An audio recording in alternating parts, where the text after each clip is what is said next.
শুভ সকাল বন্ধুরা, আমার এই যে পুজো হলো। চলো তোমাদের সাথে এরপর রান্নাঘরে যাই, রান্নাঘরে শেয়ার করি। চলো। শুভ দুপুর বন্ধুরা, মানে পুজো সেরে আর তারপরে একটু জাস্ট আজকে চুলে কালার করেছি, জাস্ট একটু ছাড়িয়ে সিঁদুর করে আর চলে এসেছি কিচেনে। হাফ রান্না করে গেছি আর চলো তোমাদেরকে দেখাচ্ছি যে কি কি হাফ রান্না করে গেছি আর তারপরে আসছি তোমাদের কাছে। বন্ধুরা ভাত 1 ফুট দিয়েছি আর মাছটা রান্না করে গেছি। পাবদা মাছ আলু দিয়ে টমেটো দিয়ে ঝোল করেছি, সে মাছটা রান্না করেছি।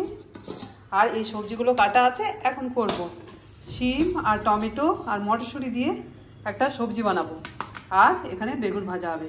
বেশ চলো তাহলে আমি রান্নাটা, এই দুটো রান্না আছে, ঝটপট করে নিই, স্টার্ট করে নিই। তারপরে দেখো আমি কি কি করছি। আজকে একটা জিনিস করে রাখতে হবে, কেননা কাল মেয়ের এক্সাম আছে।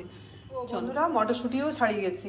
চলো বন্ধুরা, আবার চলে এসেছি, রান্না শুরু করলাম, কড়া বসিয়ে দিয়েছি, বেগুনগুলো ভাজবো।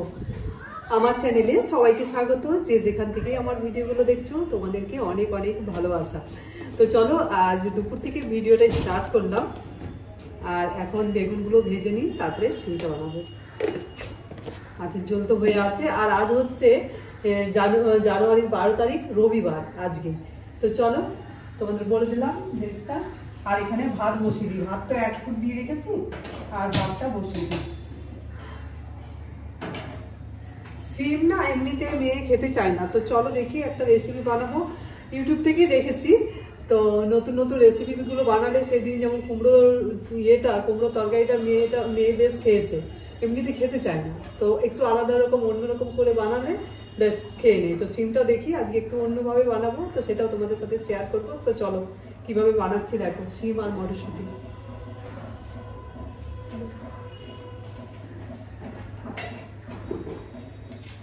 বন্ধুরা আজ দেখছি ঠান্ডাটা কম আছে, অনেকটাই কমে গেছে ঠান্ডাটা।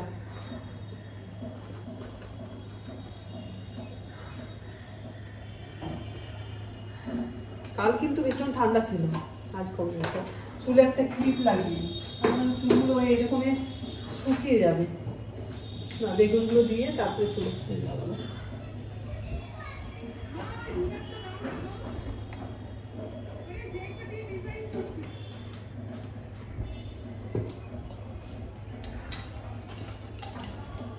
বেগুনগুলো দিয়ে দিই, তারপরে চুলে ক্লিপ লাগাবো।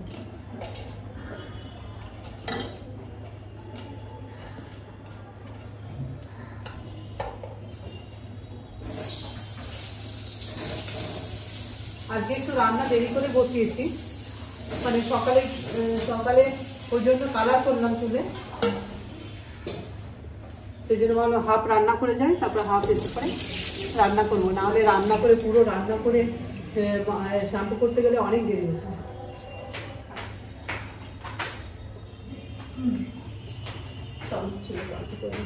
বন্ধুরা দেখো শিমগুলো এইভাবে কেটে নিয়েছি, আর দুটো টমেটো দিয়েছি প্রেসার কুকারে।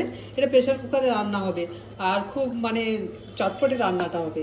তো চলো, আর মটরশুঁটি ছাড়িয়ে রেখেছি, সেগুলো দিয়ে দিলাম মটরশুঁটি, আর দিয়ে দিচ্ছি নুন,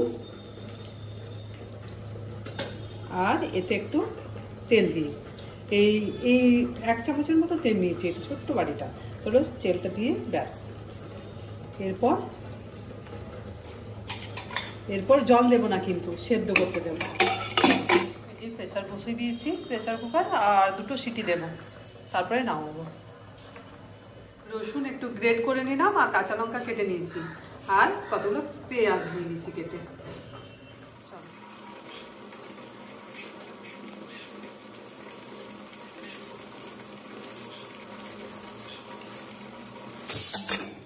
এই দেখো বন্ধুরা সেদ্ধ হয়ে গেছে, এগুলো এরপর সব একসাথে মেখে নিই। হয়ে গেল,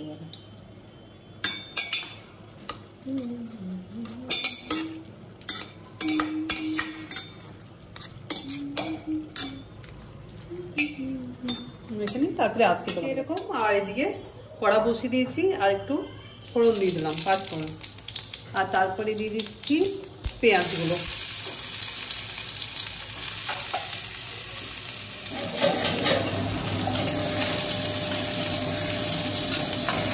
কড়াটা পুড়ে গেল।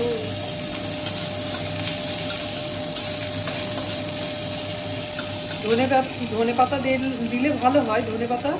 তো ধনে পাতা মেয়ে তো খায় না, ওই জন্য টমেটো খায় না, একটা টমেটো মেখেছি আর একটা টমেটো তুলে রেখেছি। আর এখানে আমি রসুন আর কাঁচা লঙ্কা ধনে পাতা আমি নিয়ে খাবো।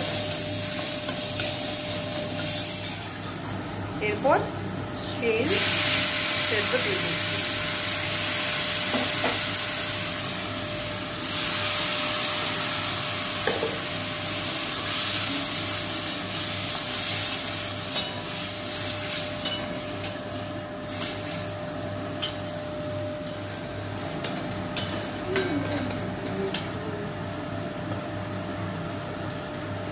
হলুদের গুঁড়ো আর সামান্য পরিমাণে লঙ্কার গুঁড়ো।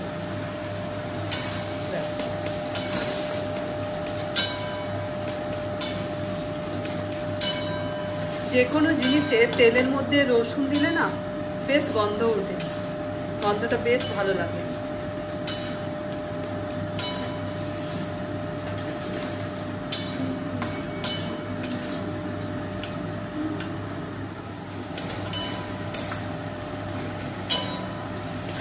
সিম এইভাবে রান্না করে খাবে বেশ ভালো লাগবে দেখবে। তো চলো, আমার তো রান্না কমপ্লিট। বেগুন ভাজা হয়ে গেছে, মাছের ঝোল, আর এই যে সিমের সবজি একটা করলাম। সবজি নয়, এটা বেশ মাখো মাখো, সিম ভর্তাও বলা যাবে। দেখো বন্ধুরা, জিনিসটা একদম শুকনো শুকনো করে নিলাম। চলো, গরম গরম ভাতের সাথে না বেশ ভালো লাগবে।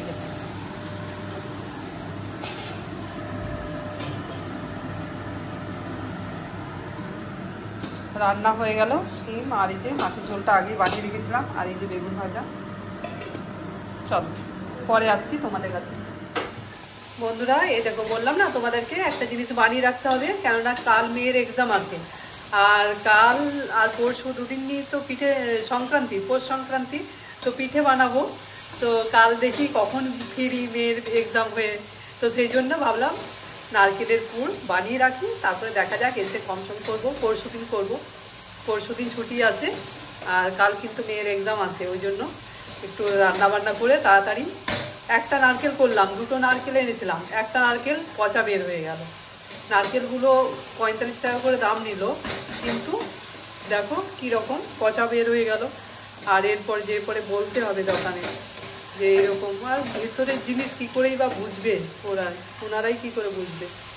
তো আমি এটা খেজুরের গুড় দিয়ে বানাচ্ছি, আর পাটি সাপটাও মানে দেখা যাক কী কী পিঠে সে বানায়। তো কম পরিমাণে গুড় দিয়েছি, ওই জন্য গুড়টা এরকমই বানাবো, একটু ঝুড়ো ঝুড়ো বানাবো। নারকেল ফাটিয়ে নারকেলটা মিক্সারের মধ্যে করলাম, মানে পেস্ট করে, আর তারপরে এই গুড় দিয়ে আর একটু এলাচ দিয়ে দিই।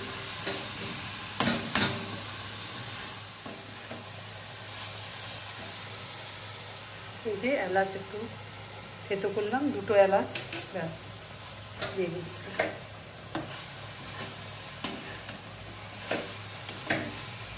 গুড়টা রেডি থাকলে পিঠে বানাতে মানে সহজ হয়ে যায়, খুব তাড়াতাড়ির মধ্যে হয়ে যায়, না হলে আবার সে গুড় রেডি করো,